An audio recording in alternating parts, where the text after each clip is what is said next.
Good morning and thank you very much for joining us. I am Iyori Folarin. Okay, well, it's Friday, the beginning of the weekend. Well, you know how it is. So TGIF, I always say that. I don't know why. But anyway, let's look at something serious. I think it was back on Wednesday. A bunch of researchers, intellectuals over in, Sydney, New York, and Mexico. That's where they have offices. And they go by the nomenclature of GTI, Global Terrorism Indexed. And they've come up with this report. Actually, they're a non-profit think tank. They've come up with this report listing the most terrorized countries in the world. Okay, just looking at their list, the worst is Libya. No, actually, that's not the way I should say it. When you look at the first three, okay, look at the first three. Unfortunately, I don't know how Nigeria manages to be following Afghanistan, then Iraq, and then why would they not call so many other countries before mentioning Nigeria if they have to? But there you go. Nigeria is actually third. So is Nigeria indeed, in our experience, because I said those guys have offices in New York, in Sydney, and wherever, but we are here and we have our own sources, we have our own official sources. Yes, other people are also observing, but how right are they that we are the third most terrorized country in the world after Afghanistan and Iraq? Other people that are, that are also in that bag, if we're the third. So if you go up to 10, so who are they? Well, that's where Libya comes up at 10. And in between that, there's Syria, Turkey, Yemen, Somalia, India, and then, Libya, Turkey and Libya. So you imagine that kind of a scenario. That's what we want to look at today. We've been hearing about advances from our official sources, our military sources, our security sources. And in fact, to be fair to them, the report does say that Nigeria has recorded the biggest decrease in terrorism with 3,100 less deaths when you compare with 2015. But for all of that, in spite of that monumental advancement, they still say that we are third. Is it that they say we are third, or that this is what the statistics, this is what the figures throw up? Anyway, people who know how to read these things, we get their perspectives as well. I'm very happy to welcome Kwanum Terence. Kwanum is a Global Amnesty Watch researcher and security expert himself. Thank you very, very much for coming. You're welcome. Indeed. And then Colonel Hassan Stanlabo, retired, our security consultant in the house. It's good to have you again, Colonel. My pleasure. As always. My pleasure. Okay. Let me start with you, if I could, Kwanum. When these research organizations, and I dare say these are your people, because I just introduced you yourself, you are a Global Amnesty Watch researcher. When these guys do this research and they've come up with this report that's been released, and they put your beloved Nigeria as the third most terrorized country in the world, how are we supposed to take that? If we look at the report, they are not saying Nigeria is the third highest terrorist organization. What they are saying is that by 2008, Nigeria became a terrorist state because of the activities of our brothers in the Northeast. And it got to a peak. But can you... It got to a peak. I'm sorry, because you're a researcher, yeah. that expression there, Nigeria became a terrorist state. Yeah. I thought that's used when the government itself is being accused of terrorism. That's when you can call... No. That's not the way. So, okay. There are activities of terrorism in Nigeria. When there are activities of terrorism and they cannot be called by government, it even needs collaboration with the international communities, and it's become a terrorist state. I see. Yeah. Not a victim of terrorism. Because every state has international trade with another. And once it's affected by terrorism, it affects every other state. Okay. So and now it becomes universal. And we got to a peak in 2014. Okay. But the peak we got in 2014 made us to be one among the top 5 terrorist states in this world, with Afghanistan, with Syria, with Pakistan, with Iran, then Nigeria. Can you imagine? And the report that has been presented yesterday, it's saying that there is an improvement, about 33% improvement in 4 of these 5 states. That is Afghanistan, Pakistan, Syria, and Nigeria. Yes. So what we are doing today in Nigeria is celebrating the great and monumental achievement this administration has been able to lay on the table for us. Because in time past, when we were telling Nigerians about the improvement of our military personnel that are fighting terror, they thought it was a joke. In time past, when we told them that about 1 million Nigerians gathered in Ramad Square to celebrate the capture of Sambisa, people thought these things were a joke. But yesterday we were vindicated by the Institute of Economics and Peace, who presented the Global Terrorism Index. These are well-renowned and credible researchers that goes to the grassroots, and they use the best international methodologies to do these reports. And the indices that came up actually made us so proud that we need to come out more now to encourage our military personnel so that the remnants 20% they said is remaining in Nigeria can be conquered. And you know, in a terrorism situation, no matter how they have been curtailed, there are going to be lone wolves attacks. They won't be coordinated, but there will be lone wolves attacks, people coming to attack some vulnerable civilians. And then there may also be some terrorist organizations that are yet to be identified that this 20% might fall in. So on the whole, if we look at the percentage and if we look at the nitty-gritty of the report, we have achieved about 80% successes in the fight of terrorism. In fact, from the report, it is even stated that the achievements that we have gotten from this report even goes beyond the achievement even the US have done in the fight against terrorism. Exactly. So I would have sort of understood it a bit more if somehow our ranking had changed, but you've explained why it probably didn't, because it was weighted. It wasn't just Nigeria. They took a sort of an average. So our rating hasn't changed, even though the report does note that the largest improvement in 2016 as far as terrorism is concerned occurred in Nigeria. But unfortunately, it didn't change our rating. Yeah. But I must say this, Uncle Yori. It's only a matter of time. Give us another, say, 1-2 years. The impact of all this, and given the realities on ground, will definitely force our rating. Okay, you know, because by that time, so to speak, critical mass would have been gathered. Yes. Especially when you look at all the achievements of this administration in terms of confronting terrorism. You know, which has been applauded all over. Exactly. One doesn't want to be complacent, but clearly Boko Haram is on the back foot and on the way out. I mean, on the back foot and on the way out. Even though it's not yet to Huru? Even though it is not yet to Huru. Yes. But there's absolutely no way those guys can come back to their former strengths. That is it. Absolutely not. And if you look at the preamble of the report, it's a report of 17 years. It's a report of between 2000 and 2017. And that is why I say if you look at the nitty-gritty, even the issue of ranking will not come in. What they just did was that they released the indices.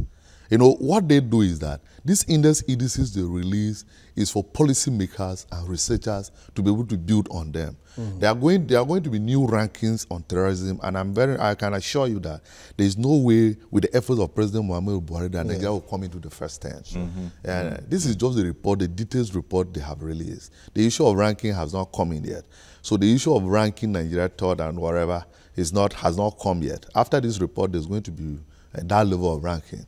When you say has not come, you mean, I mean, they threw it out there. No, they threw. I told you that policymakers will come in now. Okay. Other researchers around the globe will come in. That will develop a different ranking. And fill in. So because if somebody is fighting terrorism and has caught 80%, how will you go and rate him within the first 5 again? But we want it to come out officially yet. So for now, we are discussing the indices, and I think we should be celebrating Nigeria very seriously at this moment, because so many people can be able to go back and sleep. Yeah, indeed. Also, we should not forget that as at 2014, the Western Defense Analysis, you know, tagged Boko Haram the most dreadful of all terrorist organizations in contemporary times. Contemporary times. So for us to have been able to come out of it to the level where we are, I'm not surprised that the Americans had to start asking us, look, how are you guys doing it?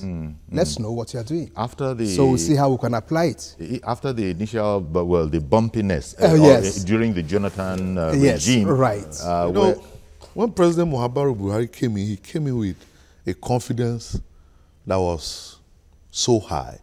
You know, the people he recruited were battle-tested generals. And the charge was even with timelines. You know, so the confidence he came in, the timelines he gave, and how he was able to meet them up.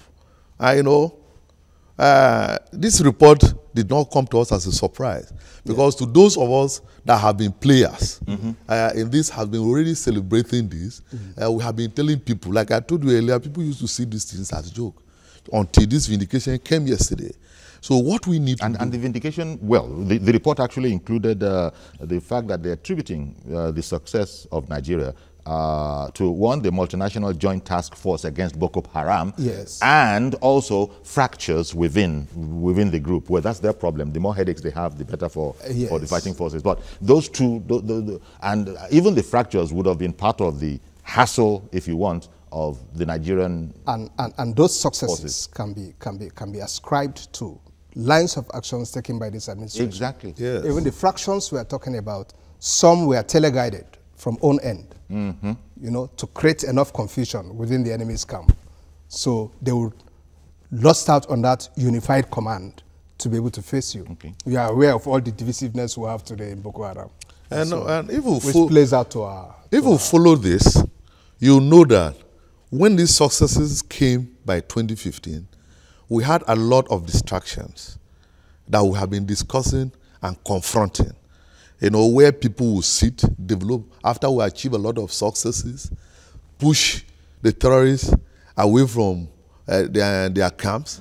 You know, we're even clearing, people start bringing up fictitious reports to undermine our militaries. We confronted those issues. We even saw some foreign interventions. We even noticed some political interventions in this fight. That the military has been able to coordinate all these things together is a major achievement. And I think that these people have done a very good job, because they have really followed the international standards of methodology in this kind of research. And as you said, very shortly, short to medium term, we shall begin to see the effects of all of this. You know, I'm relating to my complaint that for all of the achievements, we haven't moved in place, but you've just explained how, look, it's a critical mass thing. Because there's no way we're going to allow them to regain, you know, advances taken from them. So it's just not going to happen. Even though one of the problems, of course, is we've been explained to by experts, they're not a conventional fighting force, and and this is part of the challenge. You know, if it was a straight-on one-on-one, there's no contest. But this giving us the runaround, and this, as you said, suicide bombers, you know, that kind of a thing. How do you protect yourself from a guy who's decided that, look, I'm not coming back from this mission? You know, that kind of a thing. I'm going and making sure. I know in the war situations, you have those kind of issues. When terrorists are being curbed, what you normally notice is this lone wolf attacks. Okay, one moment, please. I beg your pardon for interrupting you. Let me take Fola in the UK, who wants to join this conversation. Good morning, Fola. We lost him, sorry. You know, these lone wolf attacks must always come in terrorist situations. Because anybody can be convinced and wear brainwashed. Yeah, so you can, and you know, no matter how this fight goes on, you cannot erase the whole of Boko Haram. Okay, I've got to take a commercial break, but I'm going to come straight back to you. Stay with us, please. We'll be right back.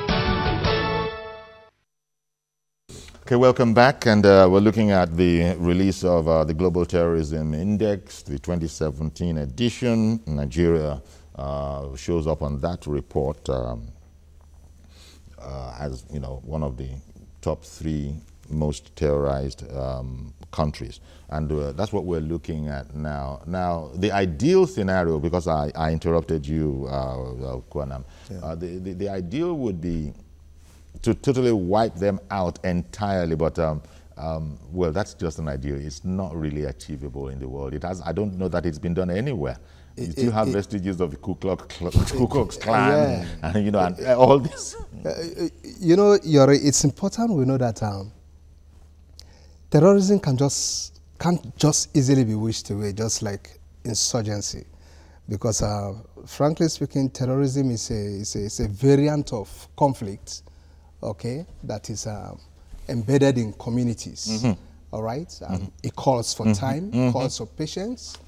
The identity of the enemy is unknown. The battle space is not defined.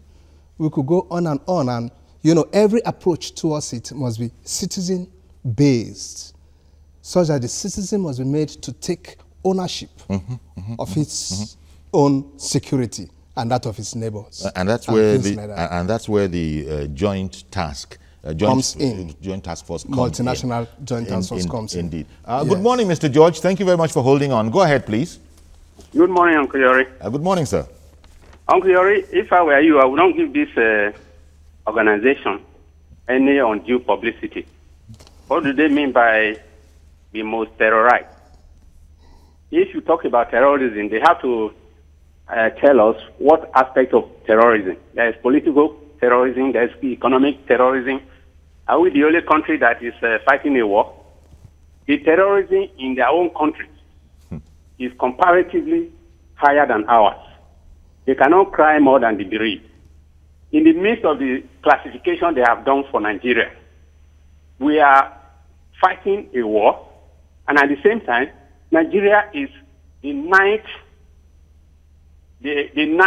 country in the world with the fastest growing economy. Nigeria is the largest economy in Africa.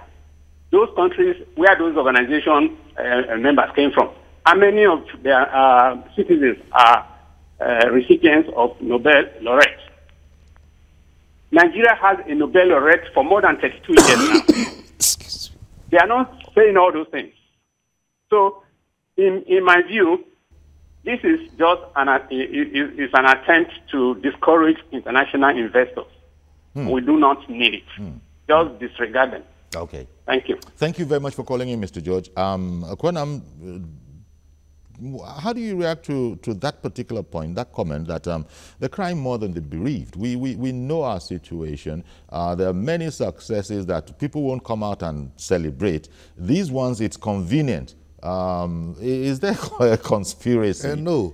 Is this the whole Africa reporting thing, where Africans have said that, you know, until Africans tell their own stories, if we look at, Africans tell their own stories, we'll continue to have situations such as Mr. George is complaining about. No, but if we look at the credibility of this institute, it's an institute that has so much credibility. And it's a research It's an institute that observes all the international. It's a private institute. It's a private institute. But there are like minds across the globe. Okay. They are that are together doing this research. Sure. And they have really appreciated what we have done in this fight against terrorism.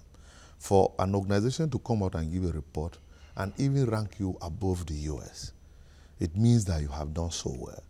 What we need to do as Nigerians now is for us to encourage our troops. And then as citizens of what you meant when you said ranks us above the US. Yeah, the efforts we have done to achieve achieving this not monumental. That US is more terrorized than us. No, but the capacity we have exhibited in resisting this terrorism, it's even above what the US have been able to do within these 2 years. This 2-year narrative of President Muhammadu Buhari and the military leadership of General Buratai and the rest, we have done this within 2 years and achieved this. What we need to do as citizens now is, one, we need to encourage our troops to do more. Two, we need to sit up. This thing has affected all of us. And because these people have been dispersed from their hideouts, most of them are among us. We need to be vigilant enough to be able to observe strange behaviors around us so that we can be able to report it. Because if terrorists are moving among you, it is difficult for troops to even fish them out. We have a responsibility to play as citizens of this country. Because where it was so bad, the military has been able to do it for us. They have captured our sovereignty that we lost back to us. They have captured the most celebrated Sambisa. It is now in control of the military. So all the local governments are now functional. Okay, I'm going to come back. And the infrastructure has been built all over these places that these things took place. I want to take Benga in Abuja, and then I'm going to come back to the point that Mr. George raised about this is just scaremongering among potential Nigerian investors. But Benga in Abuja, good morning. Good morning, sir. Thank you for calling in. And good morning to your guest there. Yeah, good morning. On the issue of the ranking, where whatever ranking they give, I'm not interested. I'm celebrating this government for the success that it has achieved within the space of 2.5 years in combating Boko Haram. I live in Abuja. I do business in the north. I've visited Maiduguri, and I've seen what the people there went through. Now things are getting better. Before in Abuja, before you go out, you pray that God, let me come back alive. But that one has come to an end. Now Boko Haram have been decimated. They are not like armed robbers. They are just in group here and there. So what the government to do now is, number one, it has become an ideology. Some disgruntled elements can just deliberately go and bomb anywhere and use Boko Haram as a cover. So what the government needs to do now is that there should be a lot of more intelligent gathering, then try to wipe that ideology. The people in that region, there should be constant effort by the National Orientation Agency with the religious leaders there to make sure that this ideology are eliminated from the mind of the people. But I'm telling you that it has been a great success. Indeed. Because we that live in the north, we went through between 210 and 215. But you should celebrate this government for achieving this feat for us. Thank you. Thank you very much, Benga. And, Colonel, the point that was made earlier by the caller before that, quite frankly, Mr. George Inekeja, he's not impressed. As he told you, I said, look, there's so much to celebrate about Nigeria. Where do these people come from? And as far as he said, one way of looking at it from his perspective is that just trying to scare investors. That is an issue because here we are understanding it, dissecting it, and pointing out, positives in all of this. But the guy who's looking to invest, I don't know. For this report, one may want to read certain ulterior motives behind the report itself when you look at the entire report. But like the second speaker said, personally, I'm not bothered with the rating. Frankly speaking, it was supposed to be part of my opening statement to you, but you gave me a different question and so on. Frankly, I'm not too bothered about the rating because I'm on ground. Because you know what the substance of the situation really is. Thank you. And like I did said, it's only a matter of time. This very rating, those who sat down and did it, and just like we said, definitely to push down. We shall not remain at the top there. It will go down because we know a lot has been achieved on ground. How have we been able to achieve this? When you look at the profile, I've said this on your program in the past.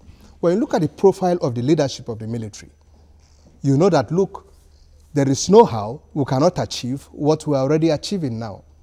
Okay? We have some of the very finest generals at the top who are overseeing affairs within the military. No one is claiming they should be perfect. They are not Jesus Christ or Muhammad. They have their own faults too, and so on. That's why they are human. I have mine, you have yours. But the point is that, look, how much commitment are these guys showing towards our confrontation at terrorism and insurgency? We can see dedication. And that has we can see passion from the leadership. And that has to be a function of leadership. That is a function of because leadership. It wasn't that And way in yes, the previous administration. It flows, this is flowing from the commander-in-chief, Yeah. who himself has an integrity profile which, look, you cannot, want to toy with. Yeah. All right? So when you look at your leader, you don't have to be told to do the right thing. Okay. And it's very common with us in the military. If you see a corrupt officer, look up to who is in charge of that officer. Okay. And there'll be a clue there. Yes. Reverend Dominic, thank you for holding on. Good morning, Yuri. Good morning. There's a delay in the communication. Let me go on and speak. Can I see you? Yes, we can hear you. Thank you. There's a delay. Can I go on and talk? Yes, go ahead, please. Go ahead. Yuri, I want to appreciate George for his patriotism. But can we be real to ourselves? Okay, can we be real to ourselves? What is the end product of terrorism? Bloodshed. I have said this here, and I said it last week. Can we take account of how many people the herdsmen have killed since 2015 till date, and what Boko Haram have killed for 2 years? Can we do that, statistics, and see if there's a less bloodshed or more bloodshed?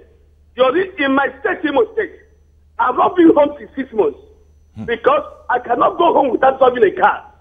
If you get to my state today with a car, the next day, they will come and kidnap you. The other day, in River State or Bayelsa, a young man who was rendering services, a missionary, was kidnapped and killed, and government is doing nothing about it. I'm not surprised about this report. Herdsmen kill every day, and nobody's doing anything. The other day, government compounded the issue. They proscribed IPOB as terrorist group. There's a way we could have handled IPOB. They would call them terrorist group. So who is who? George should be a little bit patriotic to know that if there's any bad report outside, the report started from inside.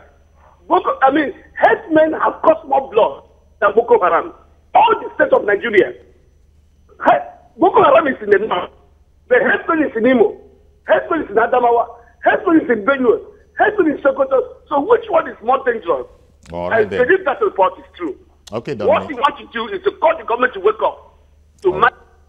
Thank you very much, Dominic. Appreciate your call. I'll probably be able to make 1 or 2 comments on it when we come back from this break. Stay with us, please.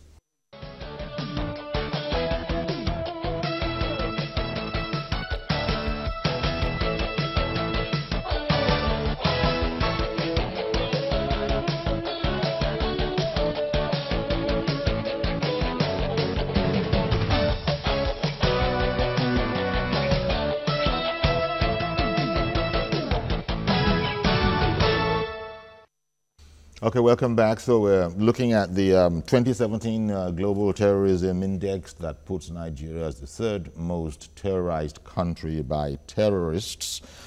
In context, with my guests in the studio here, Kwanum Terence and Colonel Hassan Stanlabo, retired. And I think we were on the issue. Dominic called in and he related to the point that Mr. George made, one of our more avid viewers, that look, first of all, he said what you have said is your own state of mind as well. Say, I'm not impressed by this. But when Mr. George says that he could attribute this to just scaremongering to sort of scare away Nigerian investors, the report itself goes on to say that, look, Nigeria has really, really improved, up to 3,100 deaths less, and this is because of the hammering away on consistency of, all the forces arrayed against Boko Haram. Shouldn't that really be encouraging more investors to come? Because people might not know abroad that Nigeria is awash with all these multinationals that are investing in Nigeria. There's a very thriving, healthy expatriate community working in Nigeria. Shouldn't this, just for the sake of understanding this? No, for the report, investors will even more encouraged. And if we look if we go to the war zone, if we've been to places like Maiduguri, Kwajafar, especially Maiduguri, and those places, you know the international actors that are on ground there. Okay. There are over 300. Oh, I was thinking working in terms of for the clearing rebuilding. up. No, what they are doing, the military has been able to capture the territories back to us. The military has been able to push Boko Haram away. What is happening in Maiduguri now is the rebuilding process. This rebuilding process is doing. They are doing it. The government is doing it alongside international actors, and there are so many of them. There are so many of them in Maiduguri. Okay. And you know, when these reports come out, you should know that these are reputable researchers that have interacted with everybody that has been a player in this crisis, and they know what they did. No international investor will look at this report and won't be more encouraged. You think? They will be more encouraged. Okay. And more so considering the policies that are being laid down in the building process by the president of this country. Okay. And the confidence that is being given by our military. You know, it is very, very sensitive in this kind of crisis when there's a clear and hold successive process going on. And the clear and hold going on in this fight is highly successful.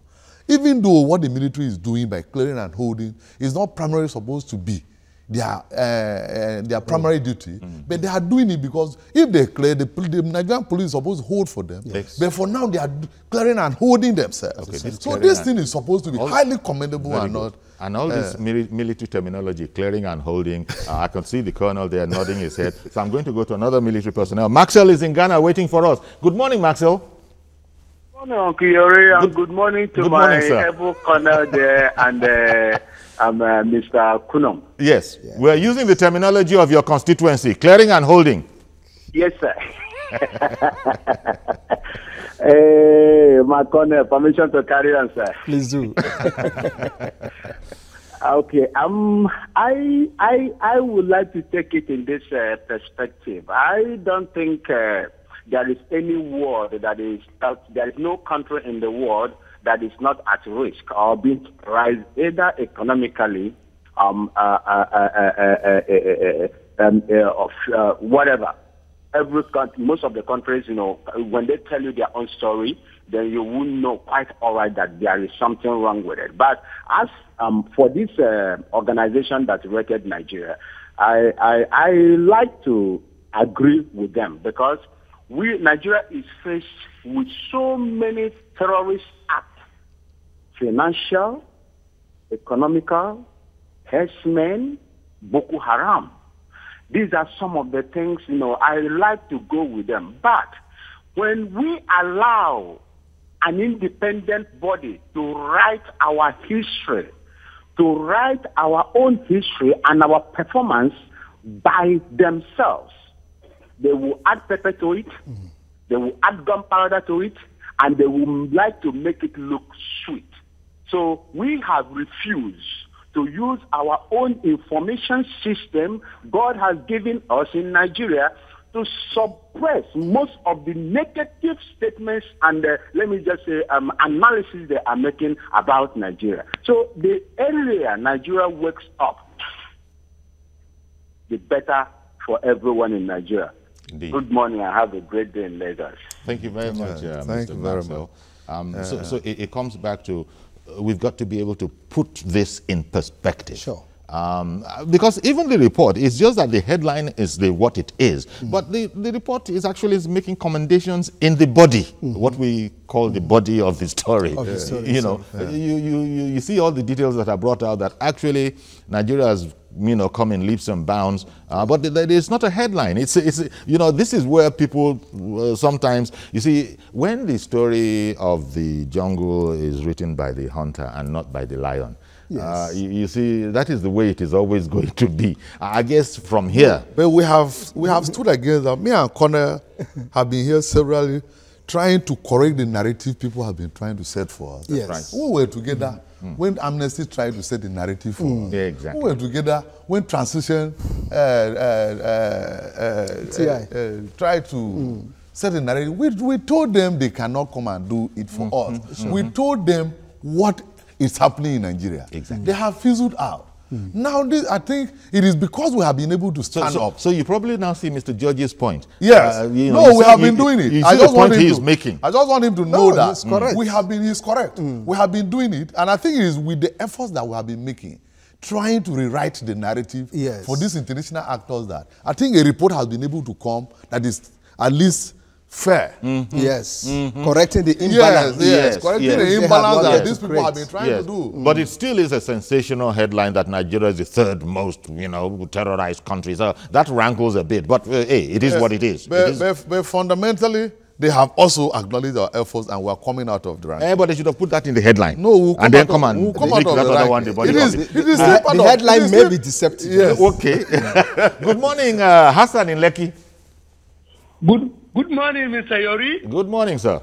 Good morning, Colonel Hassan Stanlabo. Thanks so much. Good morning, Mr. Kwano. Thank you so much. The research about terrorism in the world in comparison to Nigeria by the international rating is contestable. It's not a gospel. It's a statement made by an organization, and it can be tainted with selfish interests. That's number one. Number two, what they say that I'm contesting is about rubbishing our achievement, the achievement by the government of President Muhammad Buhari, because Boko Haram in Nigeria is an industry. It's about leadership. A leader came up to say no to the enrichment arising from Boko Haram. A leader came up to fight Boko Haram tooth and nail. A leader that was once a military officer, an infantry soldier and a fighter, and a patriotic Nigerian that came out now to fight terrorism because there will never be a bad soldier but a bad officer. Let me share in the view of Mr. Stan Labo. Whatsoever you are seeing, it boils down to the table of commander-in-chief. Yes. When Jonathan was there, we knew the racketeering going on. We knew the enrichment going on through the bloodletting of innocent Nigerians. We knew. But now somebody came in, and now the international researchers are now attributing the achievement to the multinational corporations, to the multinational forces, and to the split in the ranks of Boko Haram. This is very, very unfair, because there were these two indices before. The multinational forces are on the ground, we knew, and the Boko Haram were also intact. The whole thing boils down with the leadership, and a leadership that says no to corruption, the leadership that is ready to save the lives of Nigerians. We don't appreciate peace in Nigeria because most of us don't have this kind, they have never experienced what was going on in Northeast. Ask people in Abuja, ask people in Kano, ask people in Maiduguri. They knew what is going on, and they knew what this government put in place to fight terrorism. It's about patriotism. It's not about anybody. It's about patriotism to fight it. The previous governors don't have that patriotism in them. What they are after is what accrues to their pocket. Anybody can go to blades. Thank you very much, Mr. Hassan. Good morning, and thank you very much. Somebody was distracting me from upstairs there, but I think we lost a call. The way this thing is being said, everybody knows the seriousness of Boko Haram. It's so important that Mr. President arrived in office on a pledge to decisively deal with it. That's it. Alongside corruption, because sometimes people don't know which is the more dangerous. Is it Boko Haram or corruption in this country of ours? Especially the fight, the pushback, all the problems of trying to sort it out, the way we're sorting out Boko Haram. We experienced both of them in the last administration, where the personnel were not encouraged at the battlefront, and then where we had at the point the biggest budget ever to the defense, almost close to $1 trillion, that was being shared into people's account. We both shared the two of them at the same time. Those were the things that took us to the peak in 2014. Like in my opening address, I was telling you that we rose to the peak at that time. We even got to a hopeless situation where our president will wake up and tell us that it is our own time to witness terrorism because it's the norm of it. No, so that was it's not a global norm. Yeah, it's not a global norm. No, maybe that was my hope to the knowledge at the time. Maybe that no. You know, but it was the President Muhammadu Buhari came and met this thing at the peak, and he confronted it headlong. Within 2 years, we are talking of remnants of Boko Haram. Exactly. Frankly, if I may just answer your question straight away, I think corruption is even more grievous than terrorism. You know, we saw how it penetrated exactly the leadership of the armed forces then, which created a lot of problems in command and control, welfare, and so on of troops. So who are those that was fighting? going to have an impact on effectiveness. How money is meant to get what we needed to fight the war. Yes. We are shared there you go. among civilians and top leadership of the So you see how dangerous corruption can be. If you're not careful, it can be even more dangerous than Boko Haram. Femi in Surulere, thank you for holding on. Good morning, sir.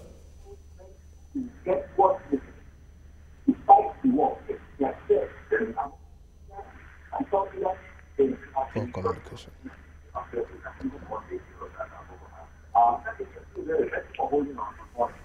Hello, good morning, Uncle Yori. Thank you very much for calling in. Please go ahead. You will soon see your iron rope so that you can use it to drag some of those ministers to come and tell us what they are doing in their ministry. But my major contribution this morning is to my major contribution is that I want to ask the colonel that is there one question. Not distant time, we had an operation where the military was to escort people from Maiduguri to somewhere. And that operation was botched. How does he assess, because he has a military background, how does he assess the military? Because that one was done in the civilian area where we don't know what they are doing in their normal. No, Mr. Femi, sorry, sir. Sorry, sir. You know, we're looking at the Global Terrorism Index and our positioning and what it means and how seriously we should take it. In Nigerian territory, not even outside the country. It is. I don't think it's right. There is something wrong. You should tell us. Thank you. Thank you very much, Femi. But you see, we try to stay on our lane when we have these conversations, because of time. Whereas I'd have loved to go there, but I think there's also a delay. So Femi couldn't even hear me when I was interjecting that. Femi, could you please try and keep it on the 2017 Global Terrorism Index report? Yeah. And because that's where we're going. But Femi brought some aspect of operational procedures of the army. I don't know that that's... whatever it is, Mr. Femi, let me call it mishaps or failure, could be demoralizing to troops, especially if some men had lost their lives in such a movement, And of course, since it was also within communities where we had locals residing, definitely it will affect their morale to a greater extent because they expect to see the military on ground exercising its presence and being able to protect them effectively. But like in every operation, I must tell you, Kifemi, at times it is a win some, lose some. I must be frank with you. It's not at all time that you head out on an operation that you must come back home with success. To a greater extent, even if you lose, the question is how much casualty have we lost? We've heard of the American Air Force pulling out with planes for sorties and eventually none comes back. It's normal. But the point is, as professionals, you try to make sure that your collateral damages, your level of vulnerability is kept as low as possible. And that's what makes you a professional. Thank you, Femi. Okay, indeed. Thank you very much, Colonel, for going there. So back onto this thing, this report, the topic of the Global Terrorism Index. It is what it is. These people, researchers, are doing their work. They are in Sydney and Washington, but hey, it's about knowledge. At the end of the day, it's about research and it's about knowledge. So people but we don't need to be demoralized. In fact, you take people like Mr. George, for instance. He says he's not even giving it 2 seconds of his time. But then you take someone like Reverend Dominic, who is also saying that, look, you know what, I see it differently. The point that was made that potential business investments could be affected. It was an interesting point for Mr. George, but I imagine that business people who are thinking of investing, part of their research, they won't take a perfunctory look at this report. They're probably going to go into the detail of it. And even the good parts that I said were hidden in the body copy, that would jump out at them. Because you guys seem to be saying that, you know what, any guy intending to invest in Nigeria should probably be a bit more encouraged by this report, right? Yeah. Is that what you gentlemen are saying? Okay, I think someone else wants to join us. By virtue of the decrease. Well, Accra, Ghana is on the line. Good morning. Yeah, good morning, Yuri. Okay, Udoka. Is that Udoka or Uboka? Udoka. Udoka. I thought so. Udoka. Thank you very much. We'll change that B to D. Yeah, my contribution about what they say that Nigeria is the third terrorism country. Yes, I agree with the report, because if you look at what is going on in the country, even a blind man will agree with them. Because if you look at whereby a federal government will declare on armed people a terrorist group, whereby leaving the herdsmen that is moving on the street with AK-47, invading many villages, many cities in Nigeria, leaving them as a peacekeeping mission, you understand that it's the same government itself is supporting terrorism. Because I can't see in a way whereby army will send to invade somebody, a royal house, invade and kill millions of people. Okay. Well, thank you very much, Mr. Udoka. We are trying to go out of the lane here, and so many people, maybe because they have not gone to the nitty-gritty of the report, and they are a bit confused here.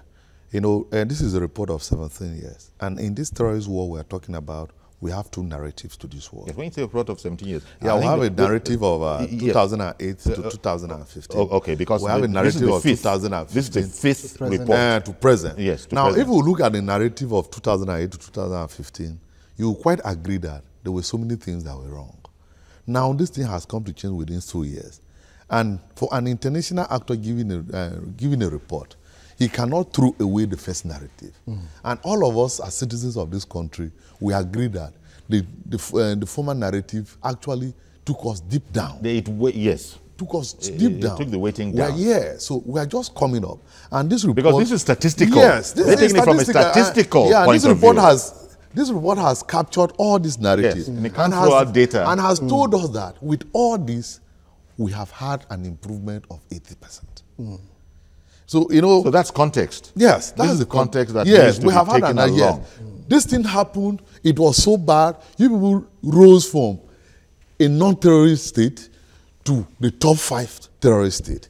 You people have now made an improvement up to 80%. Even the 20% that is remaining is just the lone wolves attack, and maybe some other groups that are terrorist inclined that have not been identified. Yeah. Martins in the UK, good morning, sir. Good morning, Yuri. Thank you for calling in. Morning to your guest in your studio. Yeah, good morning. Morning. Let me go straight to what I want to say. Allow me to digress a little bit, just 1 second. I want to say kudos to our mommy, Aisha, on what she did yesterday on the hospital she built and gave it to state government. Unlike her predecessor, who stole money and built hotels in Bias and Prekot. So, mommy, I thank you for that. Back to what is in the ground about the terrorists. Look, when will Nigeria stop being selfish? When will we be you know, this very index was organized by the international experts. I remember some few months ago, some brew in Nigeria declared Nigerian judicial system, the police, and the most corrupt people in Nigeria, and people are against it. Say, where did they get the index? Where did they get the brew? Where did they get this and that? When we start agreeing with what people have said, if we are wrong, admit that we are wrong and think how to amend issues. Well, Matthew. How many times? Matthew. How long will it take APC government led by Buhari to declare Fulani herdsmen a terrorist organization instead of declaring IPOP as a terrorist organization? Okay. Matthew, this terrorist organization of Fulani herdsmen are inclusive in that international index. All right then. Well, thank you very much. Thank you very much for calling in. Appreciate your call. Unfortunately, the delay did not allow Matthew to hear when I was trying to interject, because I imagine I'd interject now and it will take maybe 3 or 4 seconds for him to even hear it. Meanwhile, you can say a heck of a lot in 3 or 4 seconds. Yeah. So, but thank you very much for calling in, because but what I was trying to say when I was trying to get your attention was that, look, you say we have problems believing. We don't have problems believing, you know, stuff, you know, research stuff. But we're saying that there always is a difference when the story is narrated by those who own the story, as opposed to those who are interested in the story telling it. They won't tell any falsehood, but there's always a difference. A lot depends on how the story is told. There is the very interesting, you know, axiom set up about if only the story of hunting were told by the lion. But it's always told by the hunter who is busy killing the lion. So there's that to it. But what this seems to be saying is when you look at it, it just gives us more reason to be thankful to this administration for its singleness of purpose, for its persistence, and indeed for the gallant forces, you know, our gallant forces who are really taking the brunt of this, you know, because oftentimes, well, they sign up for it, don't they? So we tend to think of it like that. But beyond that, you can't really thank those guys enough, our boys in uniform all over the place. You can't really thank them enough. And then in this case, mixed up with the, what do they call that thing now? The international, the interdisciplinary force that is multinational the multinational task force that is thrown at this whole matter. So clearly Boko Haram is on the way out. Very, very shortly, I'm sure this administration, beyond announcing, we ourselves will see. Because people come here and tell us that, look, I have business in Maiduguri frequently. So I am here as a living witness to tell you that it's a totally different environment. You can actually go there now, unlike one of our guests said on this morning, that you actually, in those days, had to pray to be able to come back safely from a trip to Maiduguri from Abuja. Beyond even going to Maiduguri, we lived in this country when even the IG could not be trusted with his convoy. Convoy used to be searched before he goes into his office.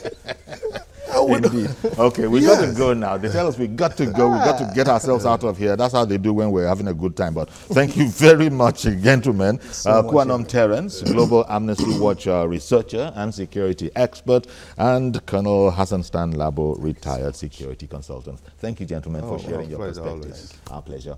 Okay, so that's our program.